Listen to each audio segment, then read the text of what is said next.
Some mornings life presents you with a choice that changes everything. For rancher Colton Merrick, that morning came with the first blizzard of 1883. He was checking his fence line when he found her collapsed at his gate. A young woman, half frozen and barely breathing in the Wyoming snow. Her clothes were thin as paper, her lips blue from cold. When he knelt down beside her, she could only whisper 3 words: "I can't move." Colton had lived alone on his ranch for 20 years. He'd gotten used to the silence, the empty house, the cold meals. But something about this stranger made him scoop her up and carry her inside, even though he knew the town would talk. As she recovered by his fireplace, one question burned in his mind. What was she running from that made dying in the snow seem like the better choice? Before we jump back in, tell us where you're tuning in from, and if this story touches you, make sure you're subscribed, because tomorrow I've saved something extra special for you. The Merrick Ranch stretched across 15,000 acres of Wyoming territory, a kingdom of rolling grassland and weathered fence posts that Colton had built from nothing over 3 decades. His grandfather's homestead had been a modest claim, but Colton possessed something his ancestors lacked: a sharp mind for business and an uncanny ability to read the land like other men read newspapers. The main house stood solid against the prairie wind, built from local stone and timber that had weathered 27 winters. 2 stories high with a wraparound porch, it spoke of prosperity without boasting about it. Most folks in Cedar Falls assumed Colton lived comfortably, but they had no idea of the true extent of his wealth. Hidden beneath loose floorboards in his study lay deeds to properties in Denver, San Francisco, and Chicago. Railroad investments, mining claims, and cattle contracts that would have made the governor jealous, all managed through correspondence with Eastern banks under assumed names. Colton preferred it that way. Let them think him a simple rancher. The truth was more complicated. He stood now in his kitchen, cradling the unconscious woman against his chest as snow melted from her dark hair onto his wool shirt. She couldn't weigh more than 100 pounds, all sharp angles and delicate bones beneath her threadbare dress. Her face, pale as winter moonlight, showed traces of what must have been considerable beauty before hunger and cold had carved hollows beneath her cheekbones. Setting her gently on the leather sofa near the stone fireplace, Colton built up the flames until orange light danced across the room's rough-hewn walls. 20 years of living alone had taught him to move quietly, efficiently. He fetched wool blankets from the cedar chest, blankets Sarah had woven during their brief, happy marriage, and tucked them around the stranger's shivering form. The wedding ring still hung from a chain around his neck, hidden beneath his shirt. He touched it now through the fabric, a habit born of 2 decades of grief. Sarah Whitman had been the daughter of Cedar Falls banker, a spirited woman with copper hair and eyes like summer sky. Their courtship had scandalized the town, her father initially opposed to his daughter marrying a poor rancher's son. But love had prevailed, as it sometimes does, and they'd married in the spring of 1861. 3 years, that's all they'd been given. 3 perfect years before the fever took her, leaving Colton with a ranch, a fortune built for 2, and a heart that had learned to beat in solitude. He'd been 25 then, young enough to love again, to remarry, to fill the house with children's laughter.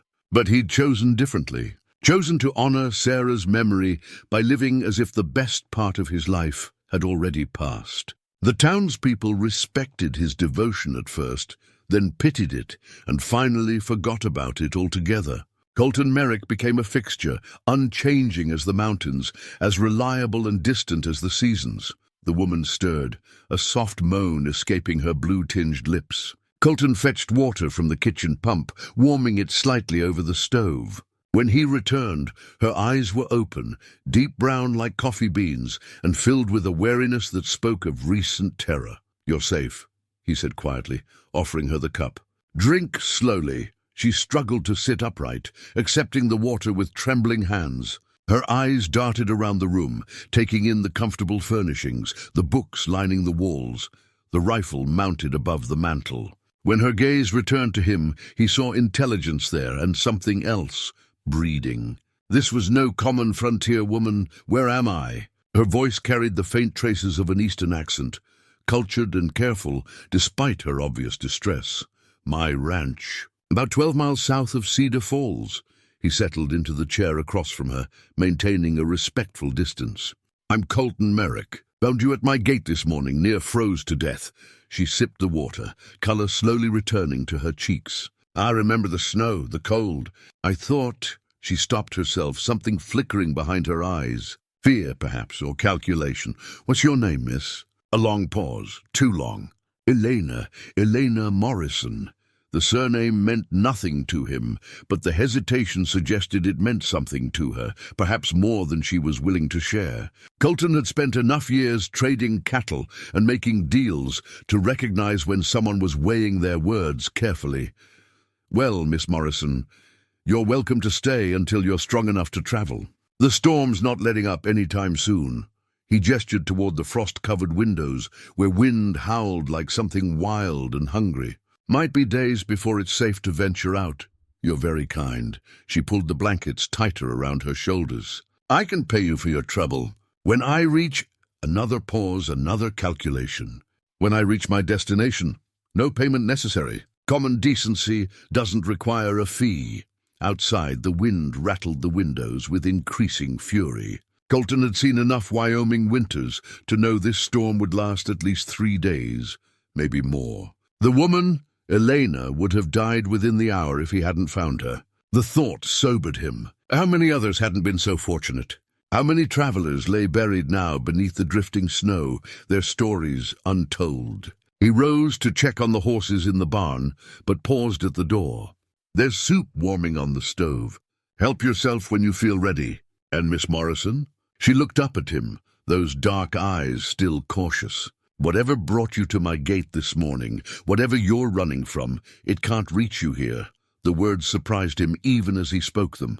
He'd lived as a hermit for 20 years, avoiding complications, avoiding connections. Yet something about this woman's desperate flight resonated with memories he'd tried to bury. Perhaps it was the echo of his own younger self, the man who'd once been willing to fight the world for love. Or perhaps it was simply the loneliness, finally catching up with him, demanding payment for 2 decades of solitude. Elena's expression softened, gratitude replacing some of the wariness.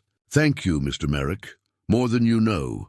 As he stepped into the storm, collar turned up against the driving snow, Colton reflected on the strange turns of fate.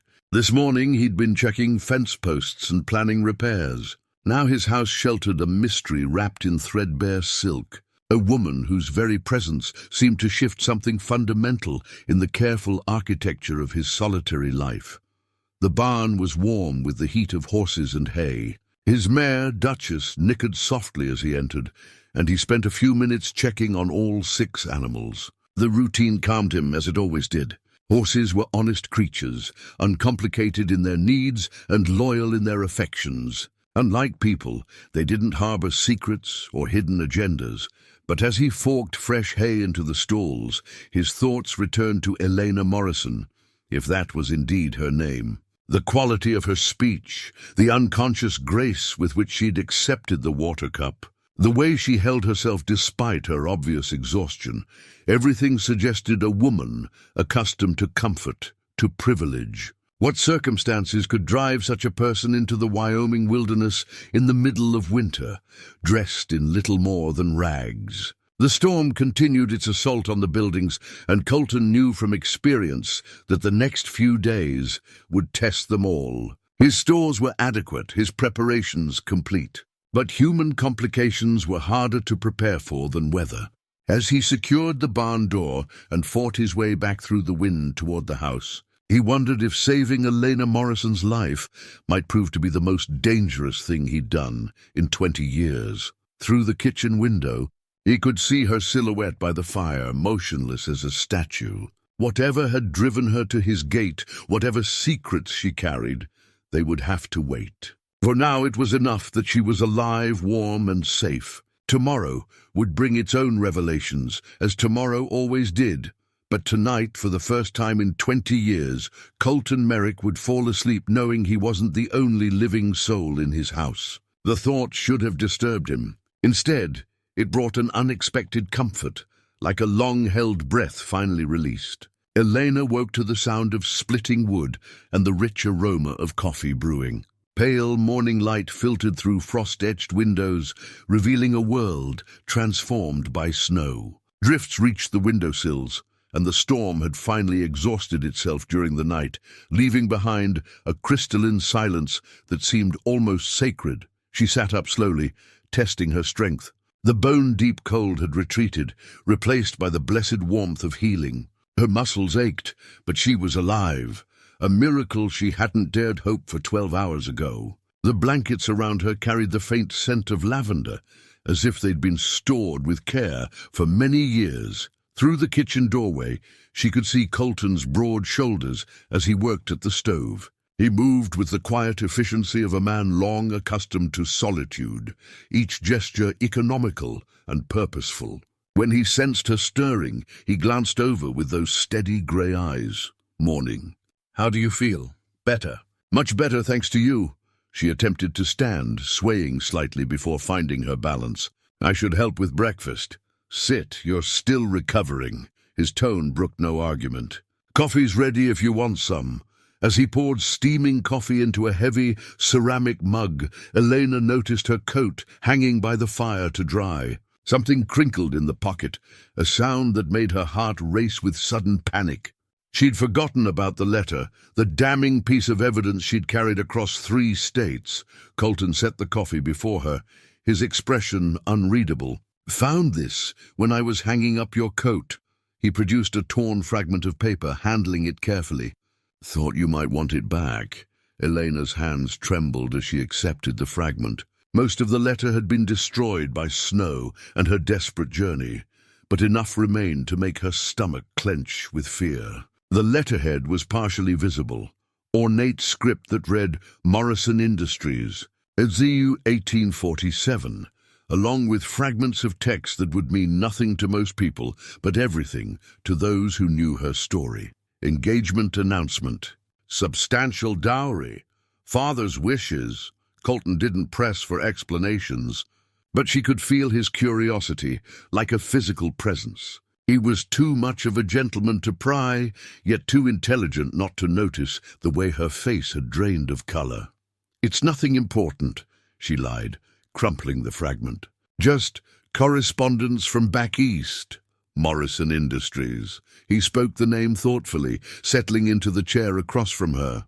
"That wouldn't be the Morrison Industries that owns half the textile mills in Boston, would it?" Elena's silence was answer enough. Colton's expression shifted, pieces of a puzzle clicking into place. The quality of her speech, her refined mannerisms, the way she held herself despite her desperate circumstances, it all made sense now.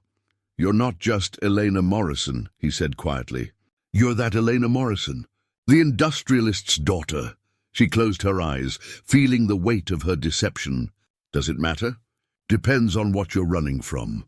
He leaned back in his chair, studying her with newfound understanding. "A woman with your family's resources doesn't end up half frozen at a Wyoming ranch gate unless something's gone very wrong." Before Eleanor could respond, the sound of approaching horses cut through the morning stillness. Multiple riders, moving fast despite the snow.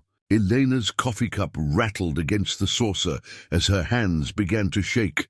"They found me," she whispered, all color draining from her face. "Dear God, they actually found me." Colton was on his feet instantly, moving to the window. Through the frost-covered glass, he could make out 4 riders approaching the house, their horses breathing steam in the cold air. They rode with purpose, not the casual gait of neighbors or travelers seeking shelter. "Who are they?" His voice remained calm, but Eleanor could see tension in the set of his shoulders. "Men my father hired." Or, she swallowed hard. "Or men that Marcus sent." "Marcus." "My fiancé." The word came out like a curse. "Former fiancé. The man I was supposed to marry in 3 weeks." The riders had stopped just outside the house, but they made no move to dismount. They were waiting, watching. Colton could feel their eyes on the windows, searching for signs of life, for any indication that their quarry had found shelter here. "Elena," his voice was steady, reassuring. "Look at me." She raised her eyes to his, terror written plainly across her features. Whatever this Marcus did to make you run, whatever threat he represents, he'll have to go through me to reach you. Do you understand? You don't know what you're saying. You don't know what he's capable of. Then tell me. For a moment, Elena wavered on the edge of confession. The whole sordid story pressed against her lips, the forced engagement, the violence, the terrible discovery that had sent her fleeing into the night. But before she could speak, one of the riders called out, "Hello, the house! We're looking for a young woman. Dark hair, traveling alone. Might have sought shelter here during the storm." Colton moved away from the window, his hand resting briefly on Elena's shoulder. "Stay here. Don't make a sound." He opened the front door, stepping onto the porch with the casual confidence of a man on his own land. The lead rider was tall and lean, with the hard eyes of someone accustomed to violence. His companions looked cut from the same cloth, hired muscle dressed as gentlemen. Cold morning for riding? Indeed. The lead rider touched the brim of his hat in a mockery of politeness. "Name's Patterson. We're looking for a woman who might have passed this way. Young, pretty, probably traveling under an assumed name. Her family's worried sick. Haven't seen anyone matching that description." Colton's tone was conversational, giving nothing away. "Storm hit pretty hard yesterday. Wouldn't be safe for anyone to be traveling." Patterson's eyes narrowed. "You sure about that?" "We have reason to believe she might have sought shelter somewhere in this area." "I'm sure. Like I said, haven't seen anyone." For a long moment, the two men stared at each other across the snowy yard. Elena, hidden behind the kitchen window, could feel the tension like a living thing. These weren't concerned family friends. They were predators, and they sensed prey nearby. "Mind if we take a look around?" Patterson's question was polite, but his tone suggested refusal wasn't really an option. "I do mind, actually." Colton's voice hardened. "This is private property, and you're not welcome here." Patterson's hand moved toward his coat, where the outline of a pistol was clearly visible. "Now, friend, there's no need for unpleasantness. We're just trying to help a young lady get back to her family where she belongs, and I'm just trying to enjoy my morning coffee in peace. I suggest you move along." The standoff stretched between them, 4 armed men against 1.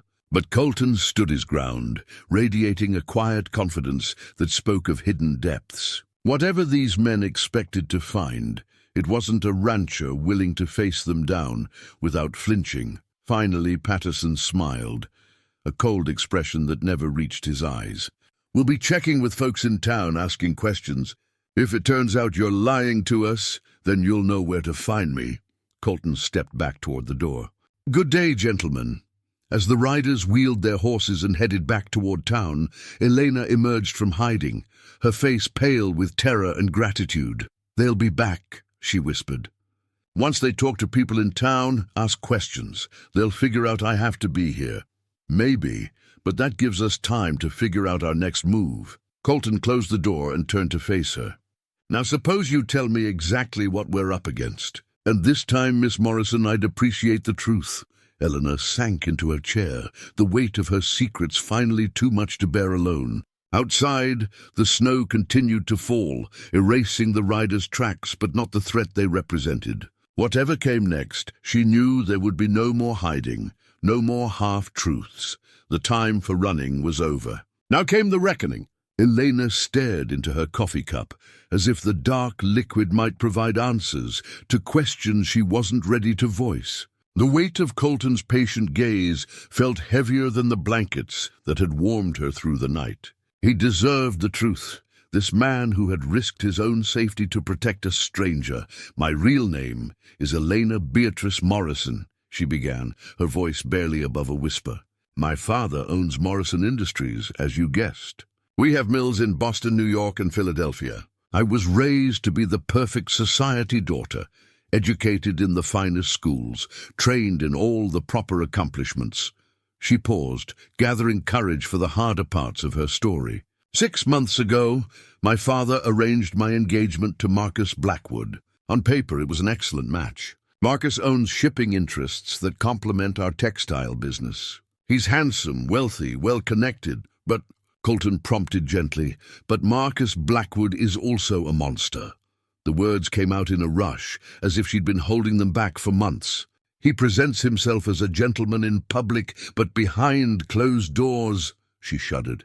During our courtship, he would grip my arm so tightly it left bruises. He had opinions about everything I did, everyone I spoke to. He made it clear that once we were married, I would exist solely for his pleasure and convenience. Colton's jaw tightened, but he remained silent, letting her tell her story at her own pace. I tried to speak to my father about my concerns, but he dismissed them as pre-wedding nerves. The contracts were signed, the announcement made. In his mind, the matter was settled. Elena's voice grew stronger as she spoke, anger replacing fear. So I started planning. I saved money, little by little. I studied maps and train schedules. And 3 weeks before the wedding, I ran. That took considerable courage, or considerable desperation.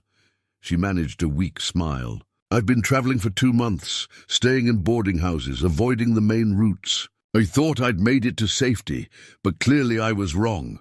Colton rose from his chair, moving to the window to check for any sign of returning riders. The snow-covered landscape remained peaceful, but he knew their reprieve was temporary. Those men, they work for Marcus. I believe so. My father would have sent different people, men who knew me personally. These had the look of hired professionals. Then we need to assume they'll be thorough. They'll canvass every building within 50 miles, ask questions, offer rewards for information. He turned back to her, his expression thoughtful. How much does your family know about your whereabouts? Nothing specific. I've been careful to cover my tracks, pay cash for everything. But if Marcus has the resources to hire professional trackers... A knock at the kitchen door interrupted her. Both of them froze, but then a familiar voice called out in accented English, "Senor Colton." "Is me, Miguel." Relief flooded Colton's features as he opened the door to admit a weathered man in his 50s, snow still clinging to his wool coat and wide-brimmed hat. Miguel Santos had worked the Merrick Ranch for 15 years, and his loyalty was absolute. Miguel, good. "I was hoping you'd make it through the storm." Colton helped him out of his coat. "There's someone I'd like you to meet." Elena rose as introductions were made, noting the way Miguel's eyes quickly assessed her appearance and bearing. He was clearly a man who noticed details, a valuable trait in someone who might need to be trusted with secrets. "Miguel manages most of the day-to-day operations here," Colton explained. "If something happens to me, he's the man who keeps this place running." "Nothing will happen to you, Jefe," Miguel said firmly, but his eyes moved between Colton and Elena with growing understanding. "But I think perhaps we should discuss the visitors who came through town this morning, asking questions about a young lady. You saw them?" "See, 4 men well-armed offering $20 for information. They spoke to everyone, the shopkeepers, the hotel clerk, even old Mrs. Henderson." Miguel's expression darkened. "These are not good men, Senor Colton." I could see it in their eyes. Elena sank back into her chair. "They're closing in. It's only a matter of time before someone remembers seeing me pass through." "Not necessarily," Colton said thoughtfully. He moved to a cabinet near the kitchen window and retrieved a small iron key. "Miguel, we may need to make some preparations." The older man nodded gravely. "What do you need, Jefe?" Colton led them both to his study, a comfortable room lined with books and dominated by a large oak desk. Elena watched in surprise as he knelt beside a seemingly solid section of the wooden floor and used the key to unlock a hidden panel. Inside was a substantial iron safe, its combination lock gleaming despite the dust around it. "Impressive," Elena murmured. "You're full of surprises, Mr. Merrick." 20 years of careful planning, he replied, opening the safe to reveal stacks of currency, legal documents, and what appeared to be property deeds. "I learned early that a man needs resources beyond what meets the eye." Miguel whistled softly. "Dios mío, Jefe. I knew you were successful, but this is what keeps us prepared for situations like this." Colton selected several documents and a substantial roll of bills. "Elena, if those men are as thorough as they seem, we need to consider that staying here may not be safe much longer." "I won't bring danger to your home," she said quickly. I can leave, try to make it to California on my own. Absolutely not. You'd be dead before you reach the territorial border. His tone was firm. But we have options. I own property in Colorado, a cabin up in the mountains where no one would think to look. We could get you there safely. Elena felt a surge of hope, followed immediately by guilt. I can't ask you to abandon your life for a stranger. You're not asking. I'm offering. Colton returned the documents to the safe and locked it carefully. Besides, it wouldn't be permanent. Just until we can find a more lasting solution to your problem. Miguel cleared his throat. Pardon, but there is something else. In town, I heard these men talking to Sheriff Patterson. They seem to know each other, if you understand my meaning. Colton's expression hardened. Patterson's been bought. It would appear so, Jefe. Elena looked between the two men, understanding dawning. The sheriff is working with them. But it means we can't count on local law enforcement for help, Colton finished. In fact, we have to assume they're actively working against us. The implications settled over them like a heavy blanket. They were truly on their own now. 3 people against professional hunters who had corrupted the very authorities meant to protect innocent citizens. So what do we do? Elena asked. Colton was quiet for a long moment, studying the documents in his hands. When he looked up, his grey eyes held a determination that reminded Elena of steel forged in fire. We fight back. But first, we make sure you're someplace safe where you can tell me everything about Marcus Blackwood, his resources, his methods, his weaknesses. Because if we're going to end this, we need to understand exactly what we're facing. Outside, the wind had picked up again, rattling the windows with renewed fury. But inside the study, surrounded by hidden wealth and protected by 2 men she was beginning to trust, Elena felt something she hadn't experienced in months: hope. 3 days passed in careful preparation and growing trust. Elena's strength returned fully, and with it came a restless energy that manifested in her insistence on helping with daily tasks. Colton had initially protested, but he soon discovered that Elena Morrison possessed skills that belied her aristocratic upbringing. She could tend horses with confident hands, prepare meals without wasting ingredients, and mend clothing with neat, efficient stitches. When he commented on her unexpected competence, she'd smiled, the first genuine smile he'd seen from her. "My mother died when I was 12, she'd explained while feeding his mare an apple. Father was often away on business, so I spent summers with my aunt in Vermont. She believed idle hands were the devil's workshop and put me to work alongside the farm hands." That evening, as they sat by the fire after supper, Elena seemed more relaxed than she had since her arrival. The constant fear had receded, replaced by something approaching contentment. She was reading one of Sarah's books, a volume of poetry by Elizabeth Barrett Browning, when disaster struck. A small silver locket slipped from between the pages and clattered to the floor. Elena lunged for it with desperate speed, but Colton's reflexes were quicker.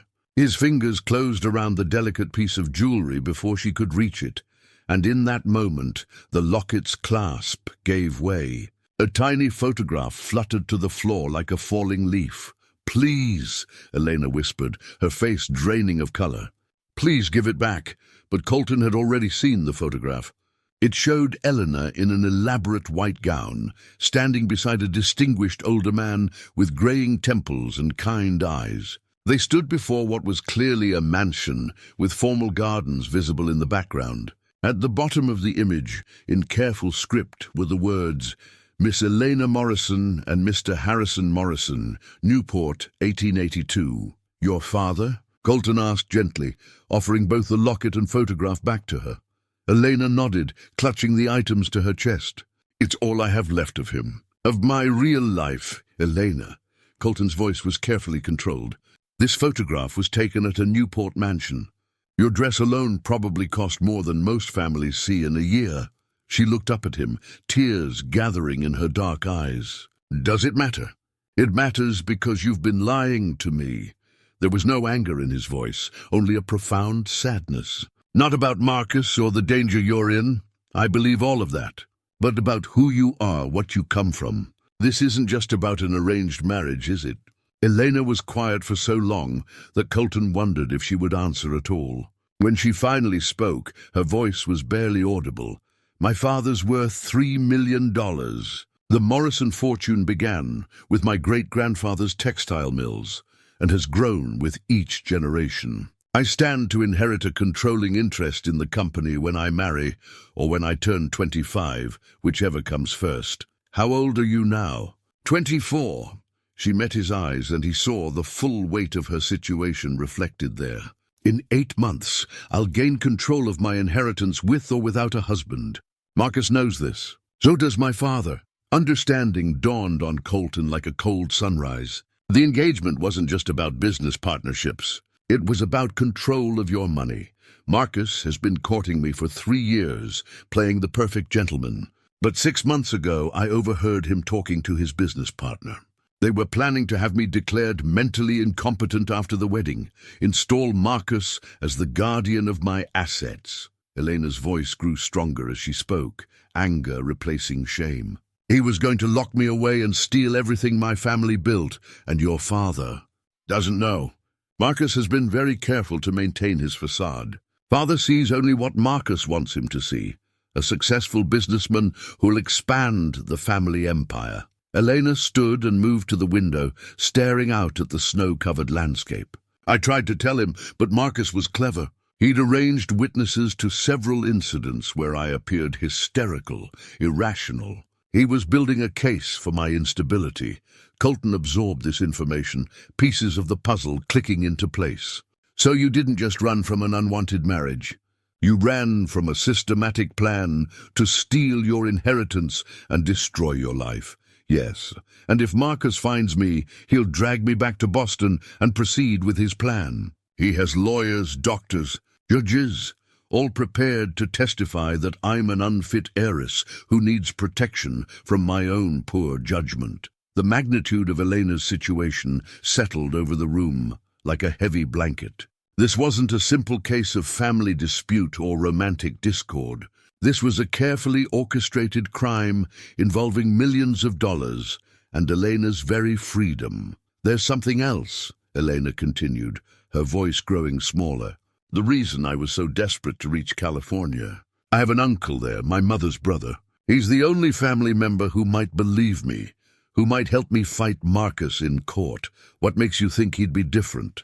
"Because 20 years ago he faced a similar situation. His wife's family tried to have him declared incompetent to steal her inheritance. He fought them and won, but it took years and cost him almost everything." Elena turned back to face Colton. "He understands what Marcus is trying to do." Colton was quiet for a long moment, processing everything he'd learned. When he finally spoke, his voice was gentle but firm. "Elena, I need you to understand something. The difference in our circumstances, your wealth, my simple life, it doesn't change the fact that what Marcus is doing is wrong. It doesn't change the fact that you deserve protection, but it changes everything else, doesn't it?" she asked quietly. "When this is over, when I'm safe, I'll return to my world and you'll return to yours. We both know that." Before Colton could respond, Miguel's voice called urgently from the kitchen. "Senor Colton! Riders approaching fast!" They moved quickly to the windows, and Colton's blood chilled at what he saw. Not 4 riders this time, but 8. They approached in formation, clearly organized and determined. At their head rode Patterson, his badge glinting in the late afternoon sun. "They're not here to ask questions this time," Colton said grimly. "Elena, get to the back room and stay low. Miguel, bring the rifles." As the riders surrounded the house, Elena caught Colton's arm. "I'm sorry," she whispered. "I'm sorry for lying, for bringing this danger to your home. We'll discuss apologies later," he replied, checking his rifle. "Right now we focus on staying alive." Outside, Patterson's voice boomed across the yard. "Colton Merrick! We know she's in there. Send out Miss Morrison and nobody has to get hurt." Colton and Elena looked at each other, both understanding that the time for hiding was over.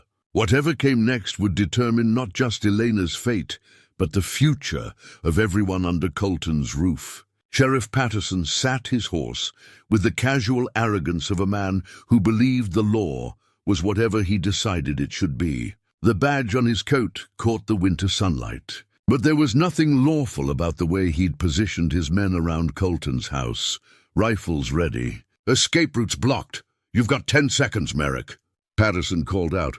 "We know the Morrison girl is in there.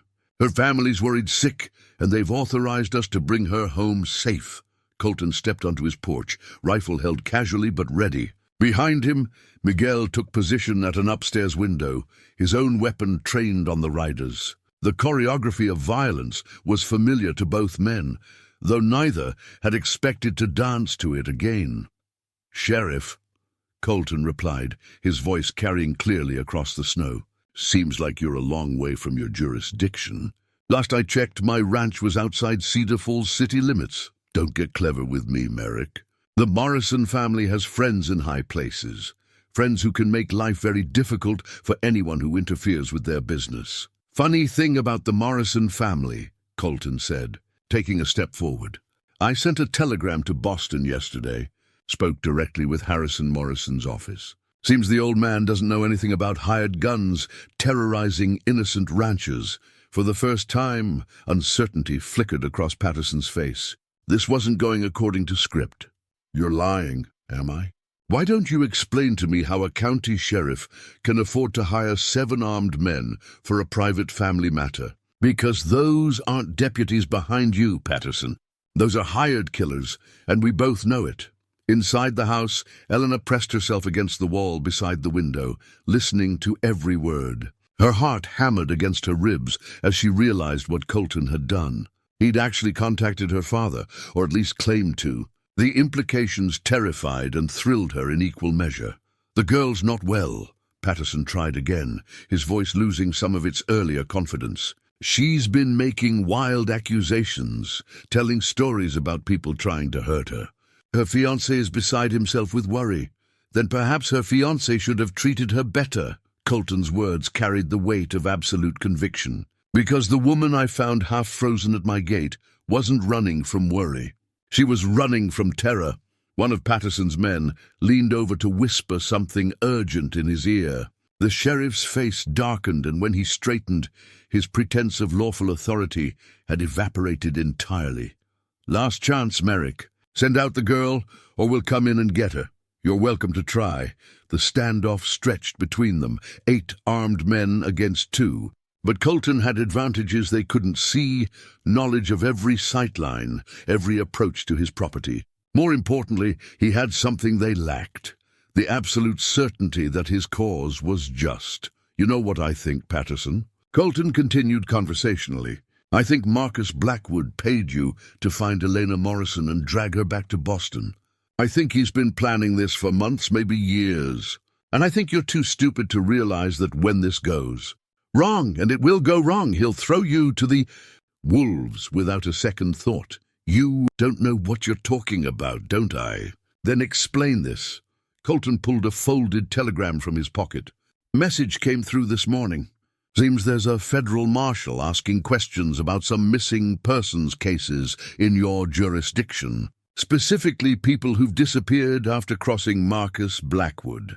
The telegram was a complete fabrication, but Patterson couldn't know that. Colton had learned long ago that the most effective lies were built on foundations of truth, and men like Patterson always had something to hide. "You're bluffing, maybe, or maybe Marcus Blackwood has finally overreached himself. Either way, you and your men are trespassing on my property, threatening a woman under my protection. I suggest you leave while you still can." Elena found herself holding her breath as the tension stretched to its breaking point. She could see the calculation in Patterson's eyes, weighing risks against rewards. Whatever Marcus was paying him, it suddenly didn't seem worth facing down a man like Colton Merrick. "This isn't over," Patterson finally said, but the fight had gone out of his voice. "Yes, it is. Because if I see you on my land again, Sheriff, I'll assume you're here to do harm to an innocent woman. And I'll respond accordingly." The threat was delivered in the same conversational tone Colton might use to discuss the weather, but there was steel beneath the words. Patterson heard it, and so did his men. They were hired guns, not martyrs, and none of them were eager to test Colton's resolve. As the riders wheeled their horses and headed back toward town, Elena felt her legs give way. She slumped against the wall, overwhelmed by relief and the delayed shock of how close they'd come to violence.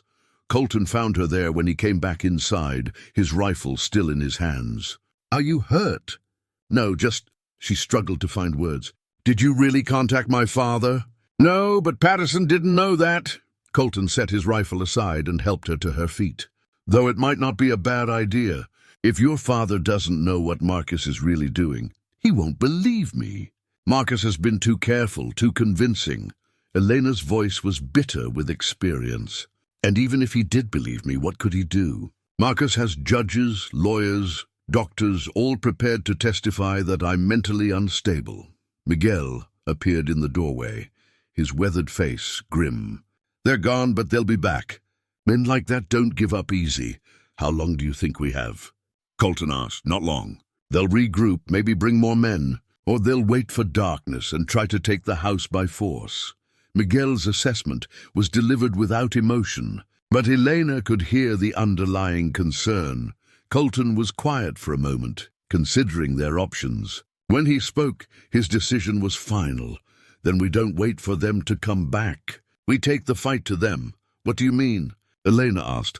"I mean we stop running and start fighting. Marcus Blackwood wants to play games with hired guns and corrupt sheriffs? Fine, but he's about to learn that some fights come with a higher price than he's prepared to pay." Elena stared at him, seeing something new in his gray eyes, a hardness that spoke of old skills and older resolve. For the first time since this nightmare began, she allowed herself to believe that Marcus might not be as untouchable as he seemed. "What do we do?" Colton smiled, and it wasn't entirely pleasant. "We remind Marcus Blackwood that some people fight back." That evening, as Miguel kept watch from the barn and Elena helped prepare a late supper, Colton found himself drawn to his study. He hadn't opened Sarah's diary in years. The leather-bound book had remained on the shelf like a monument to grief he wasn't ready to revisit. But tonight, with Elena moving quietly through his kitchen and danger gathering beyond his walls, something compelled him to take it down. Sarah's handwriting was as clear as he remembered, each letter formed with the careful precision she'd learned in the convent school. He turned pages at random, not looking for anything specific, just wanting to hear her voice again in the silence of his thoughts. March 15th, 1863. Colton has been working himself too hard again. I found him asleep at his desk this morning, papers scattered around him like fallen leaves. He worries so much about providing for our future, about building something lasting. I wish I could make him understand that he is enough, just as he is right now. All his plans for tomorrow mean nothing if we don't have today. Colton smiled despite himself. Sarah had always been the philosopher between them, the one who could find meaning in simple moments while he was busy building empires.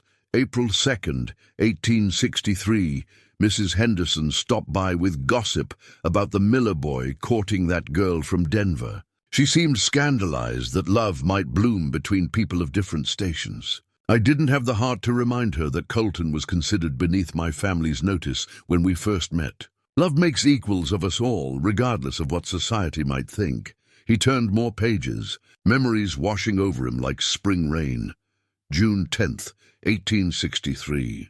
I've been thinking about children lately, about the family we'll build together. But if something should happen to me, if I'm called home before my time, I want Colton to know that love isn't meant to be hoarded like treasure. It's meant to be shared, renewed, passed on. The greatest tragedy wouldn't be my death. It would be if my death convinced him that his heart should never open again. Colton's hands stilled on the page. Sarah had written these words just 3 months before the fever took her, as if she'd somehow known what was coming. June 11th, 1863, I made Colton promise me something today, though I didn't tell him why. I made him promise that if I died first, he wouldn't spend the rest of his life mourning me. He laughed and said it was a silly worry that we'd grow old together. But I saw something in his eyes, that fierce loyalty that makes him so wonderful and so stubborn. I fear he might love me too well to ever love again. Elena's voice from the kitchen interrupted his reading. "Colton, supper's ready." He closed the diary carefully, but Sarah's words echoed in his mind as he joined Elena at the small kitchen table. She'd prepared a simple meal from his stores, salt pork, beans, cornbread, but she'd somehow made it feel like something special. Candles flickered between them, casting warm light across her face as she served the food. "You're very quiet tonight," she observed. "Are you worried about Patterson coming back?" "Among other things." He accepted the plate she offered, noting how naturally she'd taken on the role of hostess in his home. "Elena, can I ask you something?" "Of course. When this is over, when Marcus is no longer a threat, what will you do?" She was quiet for a moment, considering. "I suppose I'll go to California as planned. Find my uncle, try to build a life away from all the complications back east." She paused. "Why do you ask?" "Just wondering. A woman with your resources, your education, you could do anything, go anywhere." "Yes, I suppose I could." She met his eyes across the table. "What about you? When your life returns to normal, will you be content with solitude again?" It was a fair question, but one he wasn't prepared to answer honestly. The truth was that Elena's presence had awakened something in him that he'd thought permanently buried. The house felt alive again, full of purpose beyond mere survival. Even simple meals had become occasions worth anticipating. "I've been alone for 20 years, he said carefully. "It's what I know." "That's not what I asked." Before he could respond, Miguel's whistle from the barn cut through the night air. 3 short bursts, their agreed-upon signal for riders approaching. Colton was on his feet instantly, blowing out the candles and moving to the window. "How many?" Elena whispered. 2, riding slow. Colton watched the approaching figures with growing tension. They're not trying to hide their approach. As the riders drew closer, moonlight revealed their faces. One was a stranger, a well-dressed man in his 50s, riding a fine horse. The other was Patterson, but his earlier arrogance had been replaced by obvious reluctance. "I know that man," Eleanor breathed, pressing close to the window beside Colton. "That's Jonathan Hartwell, Marcus's business partner, the one who was planning to have you declared incompetent?" "Yes, if he's here," Elena's voice caught. "Colton, Marcus must be close behind." "Hartwell doesn't go anywhere without him." The riders stopped just outside the porch, close enough for conversation, but far enough to retreat quickly if needed. Hartwell dismounted with the confidence of a man accustomed to getting his way. "Mr. Merrick," he called out pleasantly. "Might we have a word?" "I believe there's been a terrible misunderstanding." Colton stepped onto the porch, rifle visible, but not directly threatening. "Mr. Hartwell, I presume. You're a long way from Boston." "Indeed. I've come to collect my dear friend's fiancée and bring her home safely. I'm sure you can understand our concern for her welfare. Her welfare seems fine to me. She's warm, fed, and safe from men who might wish her harm." Hartwell's smile never wavered, but something cold flickered in his eyes. "Mr. Merrick, I think you may not fully understand the situation. Miss Morrison is not well. She's been telling wild stories, making accusations against people who care deeply for her. Her fiancé is beside himself with worry." "Funny thing about worry," Colton replied. "In my experience, the people who care most about someone's welfare are usually the ones who listen when that person says they're in danger." "She's confused, Mr. Merrick, traumatized by her journey. She needs medical attention, proper care. She needs to be left alone." For the first time, Hartwell's facade slipped slightly. "I'm afraid that's not possible. Miss Morrison has responsibilities, obligations that cannot be ignored. Her father expects her return. Then her father can come collect her himself. You and your hired guns are not welcome here." Hartwell glanced at Patterson, who shifted uncomfortably in his saddle. Clearly, their earlier encounter had not gone as planned. "Very well," Hartwell said finally. "But I should warn you, Mr. Merrick, there are forces at work here beyond your understanding. It would be unfortunate if an innocent man found himself caught up in matters that don't concern him." The threat was politely delivered, but unmistakable. Colton's response was equally clear. "Mr. Hartwell, I've found that threats work both ways. You might want to consider what forces you're dealing with before you make any more." As the 2 men rode away, Elena joined Colton on the porch. "They'll be back," she said quietly. "Yes, but next time, they won't come talking." Looking at her in the moonlight, seeing the courage beneath her fear, Colton made a decision that would have surprised the man he'd been just a week ago. "Elena, there's something I need to tell you." Before Colton could finish his thought, the sound of a single horse approaching at a measured pace cut through the night air. This rider was different, older, dignified, and clearly unarmed. Even in the moonlight, there was something about his bearing that commanded respect.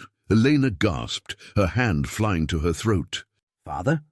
Harrison Morrison dismounted slowly, his movements careful in the uncertain light. He was a tall man with silver hair and the kind of weathered dignity that came from building something meaningful with one's life. When he looked up at the porch, his eyes found Elena immediately. "Hello, my dear. You've led us quite a chase. Father, I can explain. I'm sure you can. But first, perhaps Mr. Merrick would allow an old man to warm himself by his fire. It's been a long journey from Boston." Colton found himself stepping aside, gesturing the older man into his home. There was something about Harrison Morrison that inspired automatic courtesy, a natural authority that had nothing to do with wealth or position and everything to do with character. Inside, Elena stood frozen by the fireplace, clearly torn between joy at seeing her father and terror that he'd come to drag her back to Marcus. Harrison studied his daughter with the careful eye of a man who'd spent decades reading people's faces for truth. "You look well," he said finally. "Healthier than when I last saw you, despite the circumstances. Father, please, you have to listen to me. Marcus isn't what he seems. He's planning to have you declared mentally incompetent and steal your inheritance." Harrison's calm statement stopped Elena mid-sentence. "Yes, my dear." "I know." The silence that followed was profound. Elena stared at her father, as if seeing a stranger, while Colton felt pieces of a puzzle rearranging themselves in ways he hadn't expected. "You know," Elena's voice was barely a whisper. Harrison reached into his coat and withdrew a leather portfolio, setting it carefully on Colton's kitchen table. 3 weeks after you disappeared, I received some interesting correspondence. It seems Marcus made the mistake of trying to bribe the wrong doctor." He opened the portfolio, revealing a stack of official-looking documents. "Dr. Edmund Whitmore, you remember him, Eleanor? He attended your mother during her final illness. He came to me with a most disturbing proposition. Marcus had approached him about signing papers declaring you mentally unfit based on supposed observations of your erratic behavior." Eleanor sank into a chair, overwhelmed. "Dr. Whitmore told you?" "Dr. Whitmore has been our family physician for 30 years. He's delivered all my children, seen us through illnesses and injuries. When a stranger offered him $5,000 to lie about your mental state, he was, shall we say, less than receptive." Harrison pulled out more documents, spreading them across the table. "Once I knew what to look for, the evidence was everywhere. Forged medical reports, bribed witnesses, even a judge who'd been paid to expedite commitment proceedings. Marcus had been planning this for over a year." Colton moved closer, studying the papers. "These are criminal charges, indeed. Conspiracy, fraud, attempted theft. The list is quite extensive." Harrison's voice carried the satisfied tone of a man who'd outmaneuvered his enemies. "But the most interesting discovery came when I started investigating Marcus's finances." He pulled out a final document, a bank statement covered in red ink. "It seems Mr. Blackwood has been living well beyond his means for some time. His shipping business is essentially bankrupt, kept afloat only by increasingly desperate loans. Your inheritance wasn't just desired, Elena. It was essential to prevent his complete financial ruin." Elena stared at the evidence of Marcus's deception, emotions warring across her face. Relief, anger, vindication, and something else, a profound sadness for the years of manipulation she'd endured. "Why didn't you believe me before?" she asked quietly, "when I tried to tell you about him." Harrison's composure cracked slightly, revealing the guilt he'd been carrying. "Because I was a fool, my dear. Because Marcus presented himself so well, because the business advantages seemed so clear, because he stopped gathering himself. Because I failed you as a father when you needed me most. Father, no, let me finish. You were brave enough to run, to risk everything, rather than submit to a life of imprisonment and abuse. You showed more courage than I did, and I'm ashamed of that. Colton cleared his throat gently. Mr. Morrison, if you have evidence of Marcus's crimes, why come here? Why not simply have him arrested? Because Marcus has fled. When Dr. Whitmore's betrayal became known, Marcus realized his plan had failed. He gathered what liquid assets he could and disappeared, leaving behind only debts and angry creditors. Elena looked up sharply. He's gone. Really gone? Gone, and unlikely to return. The federal marshals have warrants for his arrest. His assets have been seized to pay his debts, and his business partners, including that unpleasant Mr. Hartwell, have been arrested as accomplices.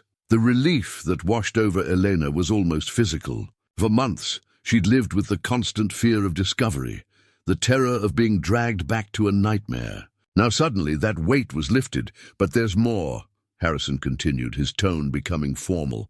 Elena, your engagement to Marcus was never legally binding.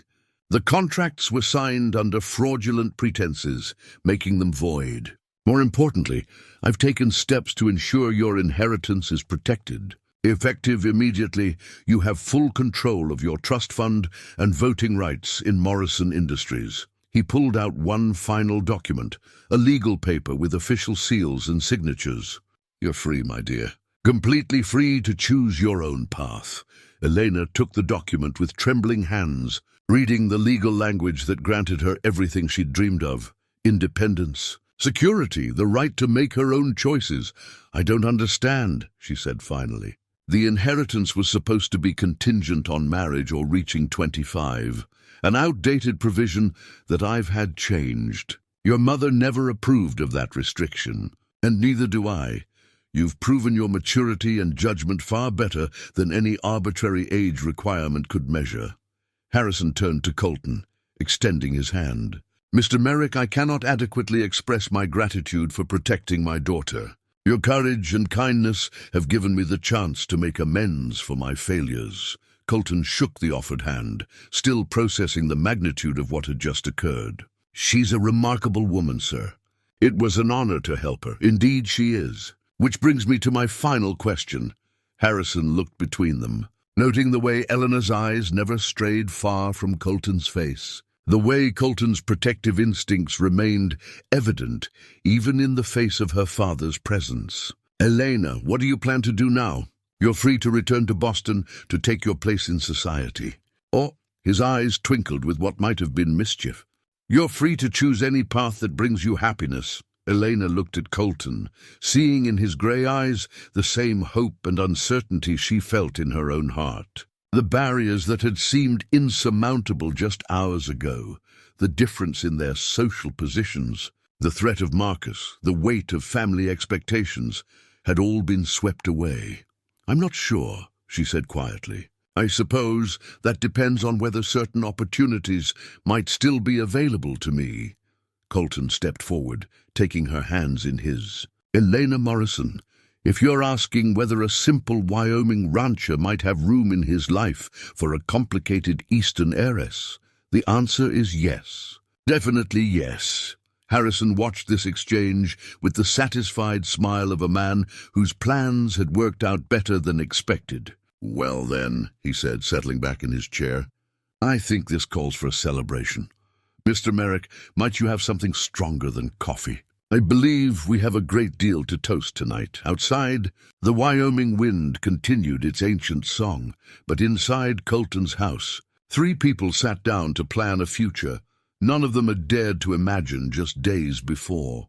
Sometimes, Colton reflected, the best endings came from the most unexpected beginnings, and sometimes love really could conquer all. Dawn broke clear and cold over the Merrick Ranch, painting the snow-covered landscape in shades of gold and rose. Harrison Morrison had spent the night in Colton's guest room, and the 3 of them shared breakfast in an atmosphere of cautious optimism. The legal documents spread across the kitchen table seemed to glow in the morning light, tangible proof that Elena's nightmare was finally over. But as Miguel came in from his morning rounds, his expression carried troubling news. "Senor Harrison," he said, removing his hat respectfully, "there are men watching the road to town. They've been there since before sunrise." Harrison's coffee cup paused halfway to his lips. "How many men?" "6 that I could see. Maybe more hidden in the tree line." Colton moved to the window, studying the distant figures through his spyglass. "Those aren't Patterson's men. These look professional, too well-dressed, too disciplined." "Marcus," Elena whispered, her face draining of color. "Father, you said he'd fled." "I said he'd disappeared from Boston. That doesn't mean he gave up." Harrison's voice carried the weight of a man who'd underestimated his enemy. "If he's truly desperate..." A sharp whistle from outside cut through their conversation. Miguel had positioned himself in the barn as a lookout, and his signal meant immediate danger. Through the window they could see riders approaching from multiple directions, not the small group they'd been watching, but a coordinated assault force of at least 15 men. At their head rode Marcus Blackwood himself. Elena's first glimpse of her former fiancé in months confirmed her worst fears. Marcus had always been handsome in a cold, calculated way, but now desperation had carved new lines around his eyes. He sat his horse with the rigid posture of a man who knew this was his last gamble, and was prepared to risk everything on it. "Elena," Marcus called out as his men surrounded the house. "I know you're in there. Come out and we can settle this like civilized people." Colton checked his rifle, his movements calm and deliberate. The weapon had belonged to his father, a percussion rifle with a walnut stock worn smooth by decades of use. It had seen service in the Mexican War and countless hunting expeditions, and Colton had maintained it with religious care. "How many rounds do we have?" Harrison asked, surprising both Colton and Elena with his matter-of-fact tone. "Enough." Colton handed Harrison a pistol from his gun cabinet. "Do you know how to use this?" 30 years ago, I fought in the war between the states. I think I remember the basics." Elena watched this exchange with growing alarm. "You can't seriously be planning to fight them. There are too many—" "Elena Morrison!" Marcus's voice carried across the yard, no longer attempting charm. "You have something that belongs to me. I've come to collect my property." "Your property?" Colton called back, his voice deadly calm. "I wasn't aware people could be owned in this territory. Stay out of this, rancher. This is a family matter." "Funny thing about family," Colton replied, moving to a better position by the window. "Real family doesn't hire gunmen to terrorize the people they claim to love." Marcus's facade of civilized discourse finally cracked completely. "You have no idea what you're interfering with. That woman is mine by right, by contract, by law, by every standard that matters. By every standard except her own choice," Harrison called out, his voice carrying the authority of decades in business. "Marcus, this is over. Accept it with whatever dignity you have left, Harrison." Marcus's voice carried genuine surprise. "You're here? Perfect. You can watch me reclaim what your daughter stole from me. The only thing stolen here was Elena's freedom, and you were the thief." The standoff stretched taut between them. Two groups of armed men, separated by 50 yards of snow-covered ground. Elena could feel the violence building like pressure before a storm, and she knew that once it broke, people would die. "There has to be another way," she said desperately. "I could go with him." "No." Colton's response was immediate and absolute. "You're not property to be traded, Elena. You're a human being with the right to choose your own life. But if people get hurt because of me, then they get hurt defending something worth defending." He looked at her with those steady gray eyes. "Some things are worth fighting for, Elena. Some people are worth protecting, no matter the cost." Outside, Marcus was organizing his men, positioning them for an assault. His desperation was evident in every gesture. This was a man who had gambled everything on one final play and could not afford to lose. "Miguel," Colton called to the barn. "How many men behind the house?" 4, maybe 5. "They're trying to cut off the back exit." Harrison studied the situation with the tactical eye of an old soldier. "He's not planning to take prisoners. He means to kill us all and claim Eleanor died in the crossfire. Then we make sure that doesn't happen." Colton moved to his gun cabinet and withdrew additional weapons, pistols, ammunition, even an old cavalry saber that had belonged to his grandfather. "Elena, there's a root cellar beneath the kitchen floor. Heavy oak doors built to withstand storms. You can wait there until this is over. I'm not hiding while you fight my battles. This isn't about hiding. It's about making sure you survive to live the life you've earned the right to choose." Eleanor looked around the kitchen, at her father checking his pistol with practiced efficiency, at Colton calmly preparing for a fight he might not survive, at the legal documents scattered across the table that represented her hard-won freedom. The irony wasn't lost on her. She gained the right to choose her own path, just in time to watch the men she cared about risk their lives to protect it. "Marcus Blackwood," she called out suddenly, moving to the window before anyone could stop her. "I want to talk to you." "Elena, no." Colton reached for her, but she was already at the window. "I'm here, Marcus. I'll come out and talk, but only if you send your men back. Just you and me, like we used to." Marcus considered this, his calculating mind weighing options. "You'll come out? Voluntarily?" "I'll come out, and we'll settle this between us. No more hired guns, no more threats against innocent people." Colton grabbed her arm. "Elena, you can't trust him. The moment you step outside, I know." She met his eyes, and he saw the same courage there that had carried her across 3 states in winter. "But I also know Marcus. His pride won't let him kill me in front of witnesses without at least trying to convince me first." "That gives you an advantage." "What advantage?" "He'll expect you to stay inside while we talk. He won't expect you to be positioning yourselves for when the talking stops." Elena's voice carried a calmness that belied her racing heart. "Marcus always underestimates people. It's his greatest weakness." Harrison moved to stand beside his daughter. "Elena, I can't let you—" "Father, you've spent months making up for past mistakes. Don't make new ones by trying to control my choices now." She touched his hand gently. "Trust me. I know what I'm doing." Outside, Marcus was growing impatient. "Elena, I'm waiting." She turned back to Colton, seeing in his face the same expression he must have worn when he'd lost Sarah, the look of a man watching something precious slip away from him. "When this is over," she said quietly, "when Marcus is dealt with and the danger is past, ask me again about staying. Ask me about building something together. Elena, ask me," she repeated, then moved toward the door. As she stepped onto the porch, the morning sun caught her dark hair, and for a moment she looked like something from a painting, brave and beautiful and absolutely determined. Behind her, 2 men prepared for a fight that would determine not just Elena's fate, but the future of everyone under Colton's roof. Marcus dismounted and walked toward the house, his hand resting casually on his pistol. The smile on his face was the same charming expression that had fooled Boston society for years.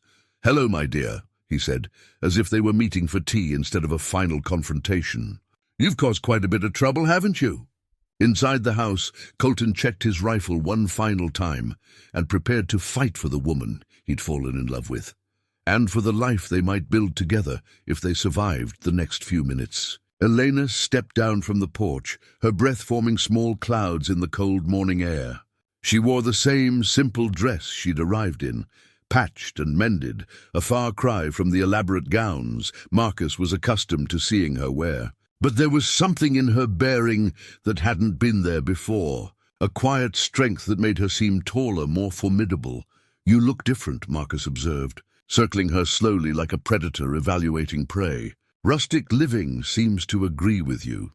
"Freedom agrees with me," Elena replied calmly. "You should try it sometime." Marcus laughed, but there was no humor in the sound. "Freedom? My dear Elena, you're a Morrison. Your freedom is an illusion. You belong to your family, to your responsibilities, to the empire your grandfather built. You belong to me, I belong to myself, Marcus. I always have." Behind the kitchen window, Colton watched the exchange with growing tension. Every instinct screamed at him to intervene, to step between Eleanor and the man who had terrorized her for months. But he forced himself to trust her judgment, to use these precious minutes to position himself and Harrison for what was coming. "Your father's here, isn't he?" Marcus continued conversationally. "I saw his horse. How convenient. I can settle accounts with both of you at once. My father has legal documents proving your fraud, Marcus. It's over. Your business is bankrupt. Your co-conspirators are in jail, and there are federal warrants for your arrest." For the first time, genuine anger flickered across Marcus's features. "Legal documents can be burned, Elena. Witnesses can be silenced. Money can still be transferred if the right people meet with unfortunate accidents. You're talking about murder. I'm talking about survival. Do you know what happens to men like me when we lose everything? We don't get second chances. Elena, we don't get to start over with clean slates and noble intentions." Elena reached into her coat pocket and withdrew something that made Marcus's eyes widen.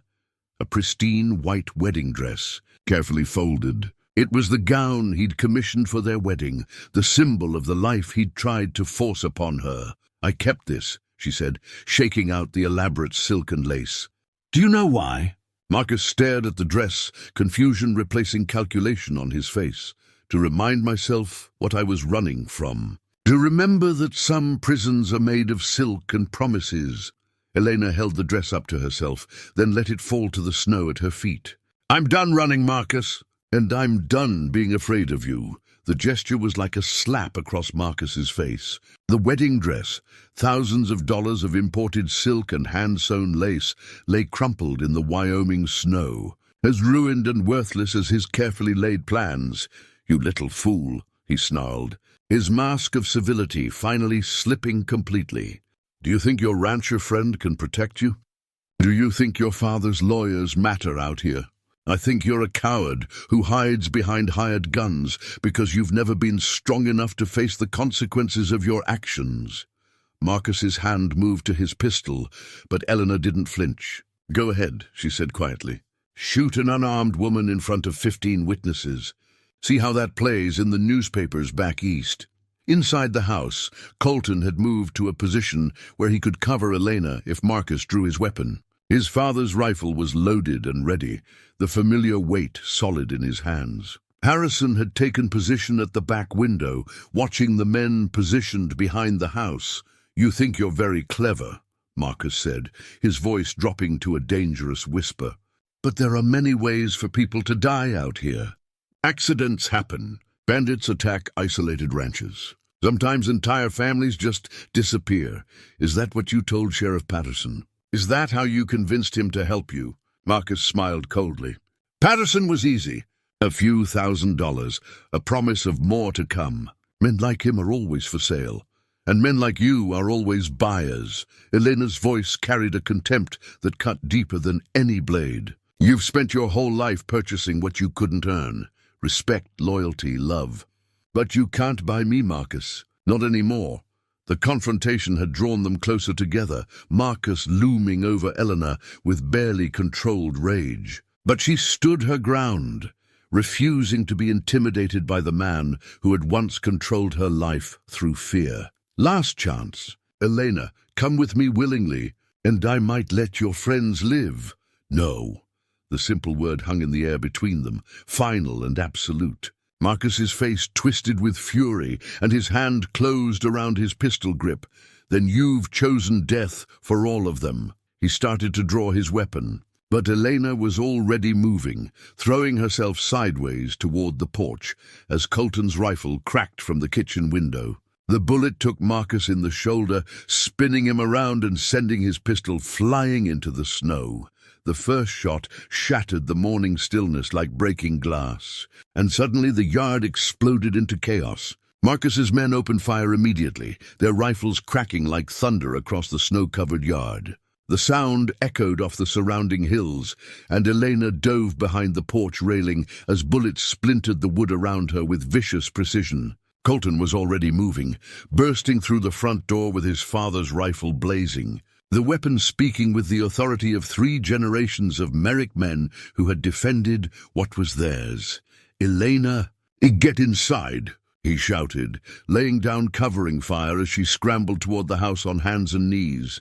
The battle was chaos incarnate, muzzle flashes lighting the morning like deadly fireflies, gunsmoke rolling across the yard in grey clouds, and the sharp crack of rifles echoing off the surrounding hills like the sound of breaking bones. Marcus's hired guns had numbers and professional training, but Colton had advantages they couldn't see and wouldn't understand until it was too late. He knew every inch of his property, every sight line, every piece of cover that 20 years of careful observation had catalogued in his mind. From the barn, Miguel's rifle added to the defensive fire, his shots precise and devastating.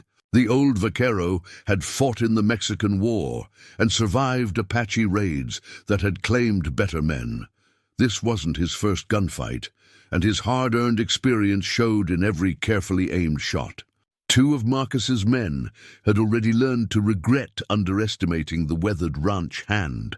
Harrison appeared at an upstairs window, his military training evident in the way he picked his targets and conserved ammunition with the discipline of a veteran soldier. A lifetime of business dealings hadn't dulled the warrior's instincts that had served him well in the war between the states, and his steady fire added another deadly element to their defense. Marcus clutched his wounded shoulder, blood seeping between his fingers as he screamed increasingly desperate orders at his men. "Kill them all! I want that house burned to the ground. No witnesses." But his hired guns were discovering that fighting disciplined defenders was vastly different from terrorizing innocent travelers or intimidating unarmed citizens. 2 of them were already down, their bodies dark stains against the pristine snow, and the others were beginning to question the wisdom of their employer's increasingly desperate gamble. This wasn't what they'd signed up for when they'd taken Marcus's money. Colton moved through his house like a ghost made flesh, appearing at different windows to fire and disappear before return shots could find him. Elena followed his movements, reloading weapons and passing ammunition with steady hands, her fear transformed into fierce determination. She had learned to load the heavy percussion rifles quickly, her fingers sure despite the chaos surrounding them. The barn's on fire. Harrison called from upstairs, his voice carrying over the gunfire. Through the thickening smoke, they could see flames licking hungrily at Miguel's position. The old vaquero was forced to abandon his cover, running through open ground toward the house as bullets kicked up snow around his feet like deadly hailstones. His retreat was covered by Colton's rifle, each shot calculated to keep the attackers' heads down. Colton burst onto the porch, his father's rifle speaking repeatedly as he covered Miguel's desperate dash. One of Marcus's men rose from behind a water trough to get a better shot at the running figure, and Colton's bullet took him center mass, dropping him instantly into the snow where he lay still. Miguel made it to the porch, breathing hard but uninjured, his rifle still clutched in capable hands. "Gracias, jefe. But we have a problem. They're trying to surround the house." Elena moved to the kitchen window and saw the truth of Miguel's assessment. Marcus's surviving men were using the distraction of the barn fire to reposition themselves, cutting off potential escape routes with military precision. They were professionals, after all, and they were adapting to the resistance they'd encountered. "We're trapped," she said quietly, but without panic. Not yet. Colton checked his ammunition, running low but enough for what he had planned. His gray eyes held the calm determination of a man who had accepted what might come. "Elena, there's something I need you to have." He reached beneath his shirt and pulled out the chain holding Sarah's wedding ring, the simple gold band catching the light from the window. Without ceremony or hesitation, he lifted it over his head and placed it gently around Elena's neck, the metal still warm from his skin. "Colton, I can't take this. Sarah would want you to have it." She believed in second chances, in love finding a way even through the darkest times. His grey eyes held hers steadily, and she saw in them the depth of feeling he'd kept carefully controlled. "If something happens to me, nothing's going to happen to you." Elena's voice was fierce with determination and something deeper. "We're all going home from this. All of us. Outside, Marcus had regained some of his composure, despite his wound and the blood loss that was making him pale. "Merrick," he called out, his voice carrying the edge of desperation. "You're outnumbered and outgunned. Send out Elena and I'll let the rest of you live." "Counteroffer," Colton replied, his voice carrying clearly across the yard. "You surrender now, and I won't hang you from what's left of my barn." Marcus's laughter was edged with hysteria and the bitter taste of defeat. "You think this is about money? About business contracts and social position? This is about a man taking what belongs to him by right. Elena doesn't belong to anyone but herself. She belongs to me. I made her into what she is. I shaped her, molded her, invested years in her development." The words revealed the depth of Marcus's delusion. He truly saw Elena as an object he owned rather than a person with her own will and desires. "You can't just steal a man's property and expect no consequences." The words revealed not just his arrogance, but his growing desperation as his carefully laid plans crumbled around him like a house built on sand. Harrison moved to Elena's side, pressing a loaded pistol into her hands with the gravity of a father passing on a sacred trust. "Do you remember how to use this? Aunt Margaret taught me when I was 16. Elena checked the weapon with surprising competence, her movements sure and practiced. She said a woman alone needed to know how to protect herself. Smart woman. Stay close to Colton, he knows what he's doing."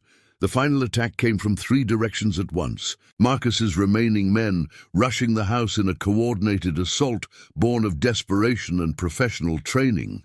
Windows shattered under concentrated gunfire, and smoke from the burning barn began to drift across the yard, providing cover for the attackers while making visibility difficult for the defenders.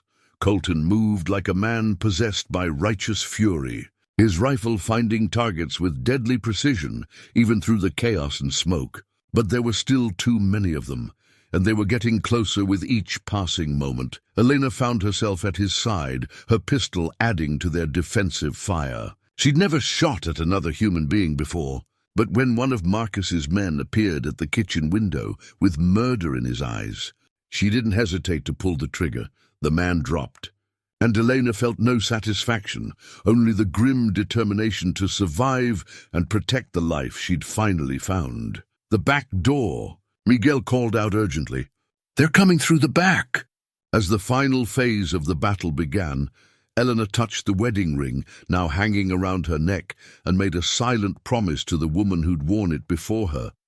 She would fight for the love she'd found, and for the future that hung in the balance of the next few violent minutes. 6 months later, the Wyoming spring had transformed the Merrick Ranch into something from a master painter's canvas. Where snow had once blanketed the rolling hills in merciless white, wildflowers now painted the landscape in brilliant, living colors, purple lupine swaying in meadows, scarlet paintbrush dotting the hillsides, and delicate mountain asters creating carpets of blue and white that stretched to the horizon.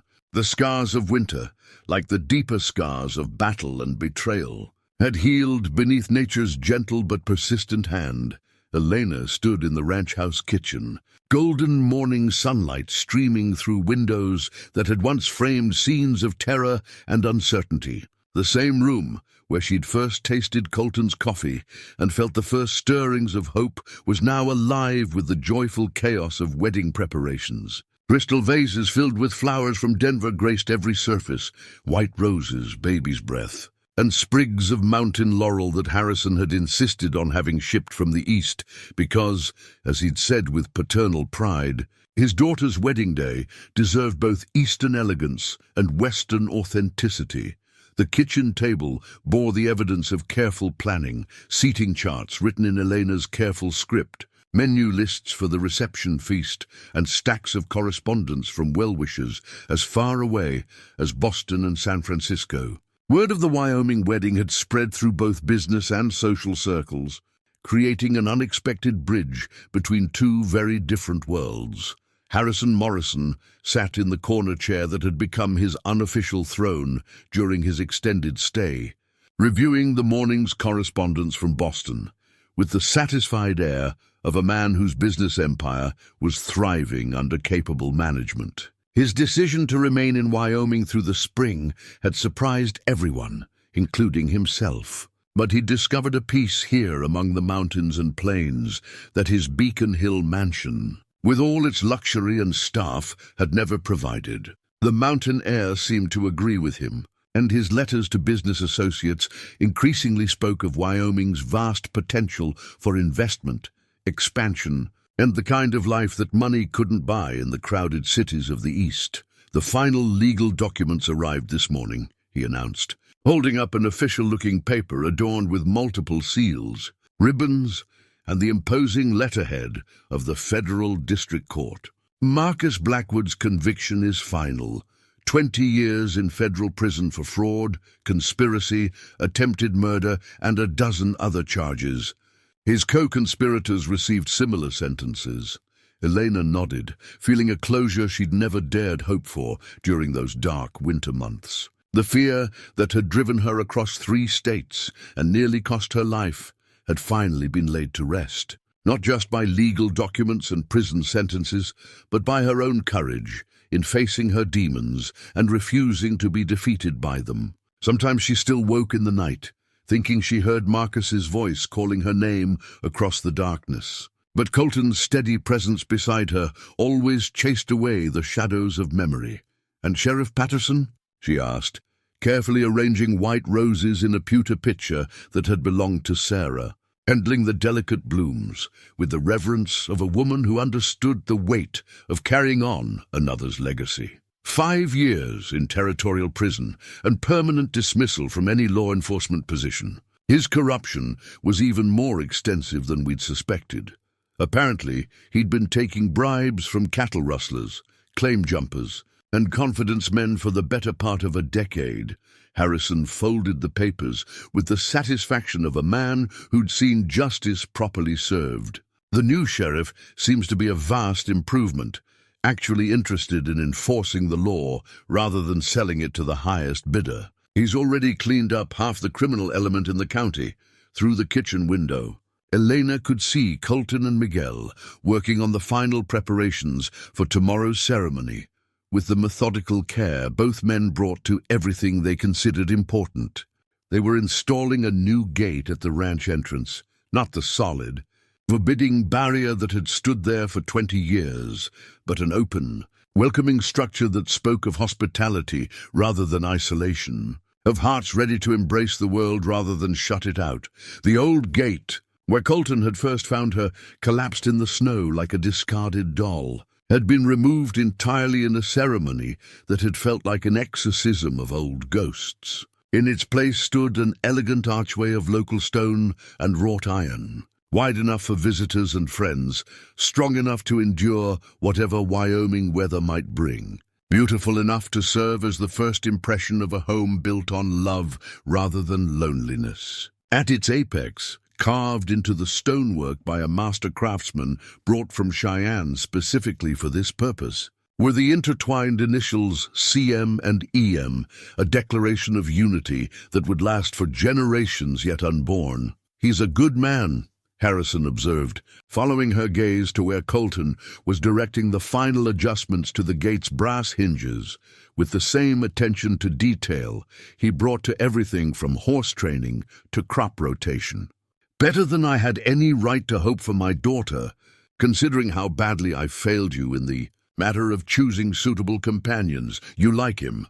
It wasn't a question. Elena had watched her. Father's opinion of Colton evolved from grudging gratitude to genuine respect to something approaching paternal affection. "I more than like him. I respect him, and there's a world of difference between the two." Harrison rose from his chair and moved to stand beside Elena, watching as Colton tested the gate's swing with the methodical care he brought to everything that mattered. "When I first arrived here, I was prepared to be politely grateful to the man who'd saved your life. I wasn't prepared to discover someone I'd be genuinely proud to call son." The sound of approaching horses and wagons drew their attention to the window, where they could see a small procession arriving, friends and neighbors from Cedar Falls and the surrounding ranches. come to help celebrate tomorrow's wedding with the genuine warmth that characterized frontier communities. Mrs. Henderson from the Mercantile had brought her famous apple pies and a wagon full of her unmarried daughters, all eager to help with the final preparations. Dr. Whitmore had made the arduous journey from Boston with his wife and youngest daughter, bringing with him the blessing of Elena's childhood and a carefully preserved piece of wedding cake from her parents' marriage 26 years ago. Even the new sheriff had come with his family, a gesture that spoke volumes about the respect Colton and Eleanor had earned in the community. His presence also served as a quiet reminder that the rule of law had been restored to their corner of Wyoming territory, and that corruption and violence would no longer be tolerated. Elena had initially feared that news of her aristocratic background and vast inheritance would create an unbridgeable distance between her and the local community. But the opposite had proven true, with the kind of frontier wisdom that valued character over circumstances. Her choice to stay, to build a life here, rather than return to the comfortable but suffocating luxury of Eastern society, had earned their respect in ways that money never could and social position never would. The women had taught her to preserve vegetables for the long winters and cure meat in the traditional ways, while the men had watched with approval as she learned to ride the range and help with the endless work that ranch life demanded. Miguel appeared in the doorway, his weathered face creased with the smile that had become as much a part of the landscape as the mountains themselves, since the winter's trials had ended in triumph rather than tragedy. "Senora Elena, the musicians have arrived from Cheyenne, and they're asking where you'd like them to set up for tomorrow's ceremony. In the garden, please, where we can hear them from both the house and the meadow." Elena's voice carried the confidence of a woman who had found her place in the world. "And Miguel, thank you for everything you've done to make tomorrow special. I know how much work this has been." The old vaquero's promotion to ranch foreman had been one of Colton's first decisions as Elena's fiancé, a recognition of the man's loyalty, competence, and courage that came with both respect and tangible rewards. Miguel now lived in the comfortable cottage that had been built near the main house specifically for him, complete with his own small herd and a generous share in the ranch's growing profits. His wife and children would arrive next month from New Mexico, finally reuniting a family that had been separated by economic necessity, but never by love. As the afternoon wore on, the house filled with the sounds of genuine celebration, laughter, conversation, and the kind of happy chaos that comes when people who care about each other gather to mark life's important moments. Elena found herself moving through rooms that had become truly home, touching familiar objects that had taken on new and deeper meanings. The books she'd read by firelight during those first frightening days when her future was uncertain. The chair where Colton had sat while she recovered from her ordeal. The window where they'd watched for approaching danger. All of it was part of their story now, woven into the fabric of their shared history, like threads in a tapestry that would only grow more beautiful with time. In the study, she paused before the portrait of Sarah that Colton had finally brought down from the dusty attic where grief had hidden it for 20 years. It hung now in a place of honor, not as a shrine to the past, but as a bridge between what was and what could be, between love lost and love found. Eleanor had insisted on its placement there, wanting Sarah's presence to bless rather than haunt their new beginning. Sometimes she caught herself talking to the portrait when she was alone, sharing hopes and concerns as if Sarah were a trusted friend rather than a predecessor whose shadow she might have lived in. The original wedding ring still hung around Elena's neck on its silver chain, warm against her skin with the promise of continuity and blessing. Tomorrow it would be joined by another, a simple gold band that Colton had crafted himself in the ranch's forge, working late into the evening by lamplight with the concentrated devotion of a man creating something meant to last forever. 2 rings, 2 loves, one heart finally healed enough to embrace both past and future without fear, regret, or the shadow of what might have been. as the sun set over the Wyoming plains, painting the sky in shades of rose and gold that no Eastern artist could properly capture on canvas.